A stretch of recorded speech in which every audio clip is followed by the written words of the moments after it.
And so Gordon will look at you and he says, Gordon, they come to him and say, Gordon, I think we should do so and so and so and so. The Lord has called you to do that. I'm going to raise the money. And you go do it. Every time his church got over 100 people, he broke it up. Y'all got to go somewhere else. You start, y'all, get y'all a little church or something. I'll find the money for you. Because he understood that the call of ministry was something small and deep. It's the normative model for worship. So the question is not how many you got in your house, Doc, but what are they doing? I got 50 people. 25 of them are over 70.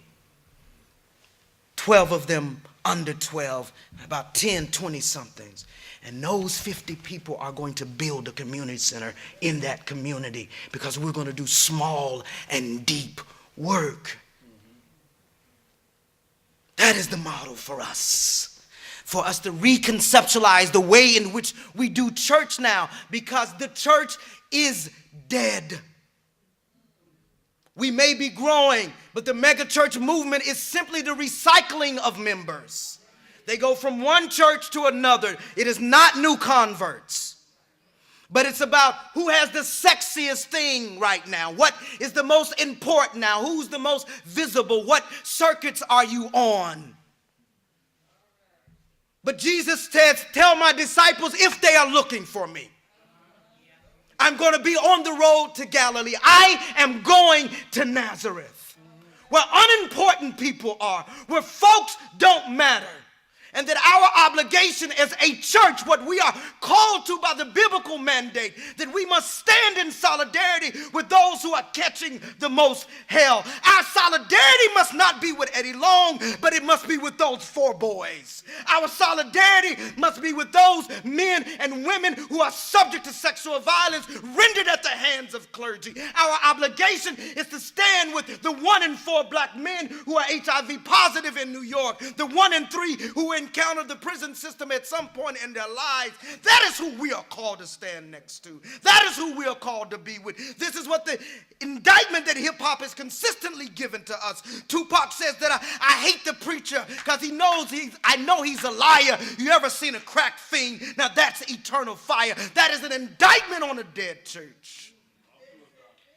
So our task within these concentric circles of an ecclesial, economic, ecological, and existential way of resurrecting our churches on the road to Galilee. And if we are willing to do that, they will say of you, and they will say of me, there stood a generation of men and women who believed in something bigger than themselves, and they were willing to give their lives.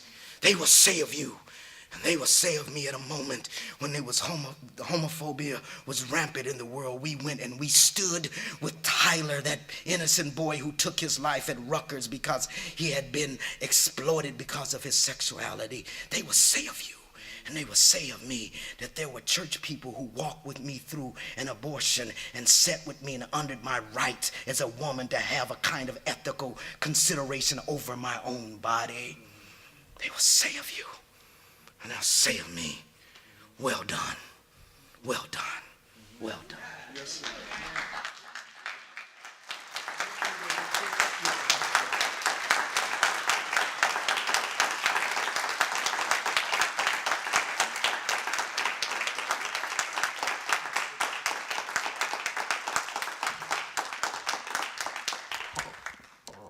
Thank you so much. Amen. Amen. We're going to have Q&A, and I noticed that Martha Simmons is now come in, and we introduced you earlier, but to introduce this part of Q&A, now do you see why we had Reverend Siko to come to open us up? The ecclesial, the economic, these challenges, these centric circles for resurrection. Q&A shall occur, and after the Q&A, I'm going to then ask Martha to come and conclude, and then we'll move to reception. Very briefly, Reverend. Questions, queries, comments, outrage? Got one right here. Yes, ma'am. I had just in the last couple of days have been watching CNN and they've been doing a story about internet bullying and the specific cases. Or the one that is in the news now is the student body president at University. And what has been put on the internet about him. And the other bullying issue is the 13-year-old kid who shot himself because of 2 years harassment by his classmates that went unaddressed by the school. I'm wondering if the church has a responsibility in any of that, and how would it look? Well, I think one has to do with everything I know, like I said, about being an intellectual. And I also want to honor, and I was giving a lecture at Smith College a few years ago and just got chastised really good by some good young feminists there. My experience as a black boy is very different than a black girl in church.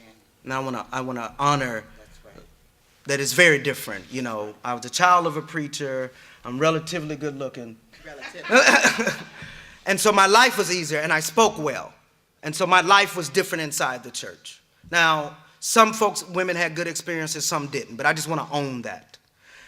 I think also the church has to be a place where young people matter and that we affirm their humanity. So, you know, we have you probably would know this, I'm a traditionalist and a religionist. Like, I honor tradition. I started to sing a Dr. Watts. So I'm very much a traditionalist. So I'm actually uncomfortable with quote unquote Christian hip hop.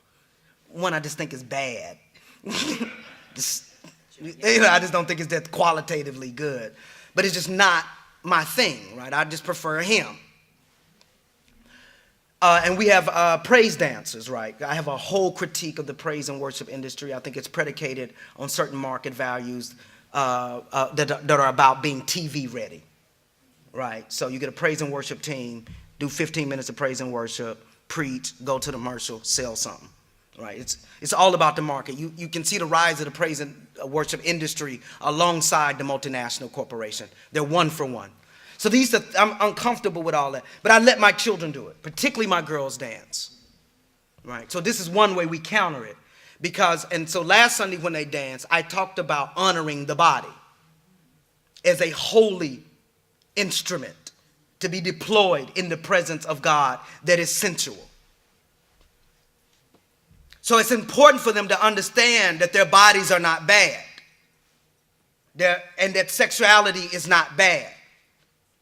Because in the case of heterosexual interactions between some little boy come and tell her it look good, right? And so I think part of it has to be with creating a space where people feel honored and loved and cared for. We're in a mean moment in America.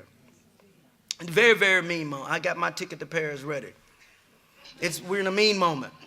And so I think that's part of one way we can make our spaces honoring spaces. I'm going to take 2 more and I'm going to sit down and we'll talk at the Q&A. Yes, sir. You talked about your grandmother and how she thought back in the day and what she believed in. And I'm looking at theological issues of the black church, how they have moved away and we've become so caught up in the Western culture, the Western thought of theology, that we have taken away the things that brought us, the foundation of the thought that brought us where we are now. Mm-hmm.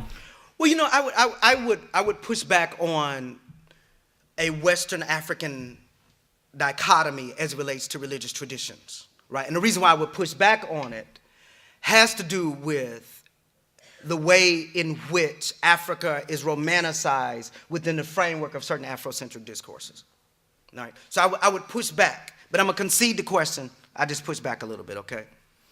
I think what has happened is that there's been a class migration. See, one of the great splits in our community is around class, right? And you see it in hip hop, right? You see it in various forms of who consume certain forms of hip hop. And so certain class dynamics have to do with a preoccupation and market-driven ideas about the new. So the new move of God, a rhema word. Right, that's market discourse. Because it's new, it ain't been here before, so you got to buy it. Right? That's market discourse. And so I would, and that has to do with that, And the reason why it's easy, and I'm not demonizing anybody who got a big church, but the reason why it's easy to have a mega church that runs prosperity gospel is because it's what they hear on the TV every day. So it's Cribs, Life. I can go anywhere. I was in Berlin at 4 a.m. 2 weeks ago, and Cribs is on. Right? So Cribs, Pastor Got a Rose. Right? So the market discourse is so historically, it wasn't that we're just necessarily moving away from it. We were just isolated from it. I'm not romanticizing segregation and slavery. I'm just saying by virtue of the way in which the social landscape was constructed, black folk just didn't have access to all of that. And so you pulled upon your kind of weaponry that allowed you. So I think that part of it has to do is a reclaiming of that. Also, it also has to do with that much of the sourcing that I think for this moment actually lies in Pentecostalism. Because black Pentecostalism, the Church of God in Christ in particular, although I'm ordained Kojic, I serve a UCC church. I left over gay marriage and women. If my grandmama can't be an ordained, I don't want no part of you. And I love my tradition, right? I might just break out in some tongues right now. But I think it's sourced in Pentecostalism because black Pentecostalism in the Church of God in Christ and the Pentecostal assemblies of the world are the denominations that did not come from white denominations. And because they were moved by poor people, right? C.H. Mason, illiterate, poor guy, right? So it was moved by them. So they didn't have the forms of black respectability, as grandmama say, who was a deep Baptist. It don't take all of that. Right, so they're using their bodies in worship. They're using drums. They're holding certain forms of black Pentecostal worship that can be traced back to Africa. And so I think part of the lack of sourcing is a class question. And also one of the challenges, because black Pentecostals historically have been poor, they have not had access to the academy.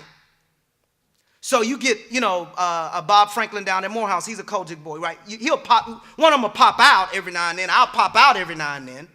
Right? But the reality is that our class structure is as such that we have not had access to the academy, and so there's been no one there to language it. And then inside the academy, where it is anti-religion, anti-theology oftentimes, the students who are getting PhDs, every black PhD student in here know this, that you got to get them off you so you can get through the daggum exams. So you ain't got time to defend your tradition. You just got to write about Nietzsche and call it a day.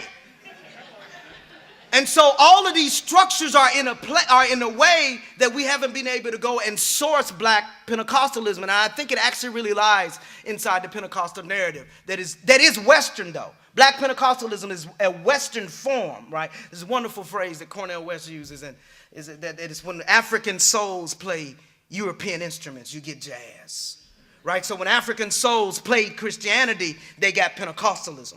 And so it's a different kind. And I'm going to take one more. I'm going to sit down, I promise. Yes, sir.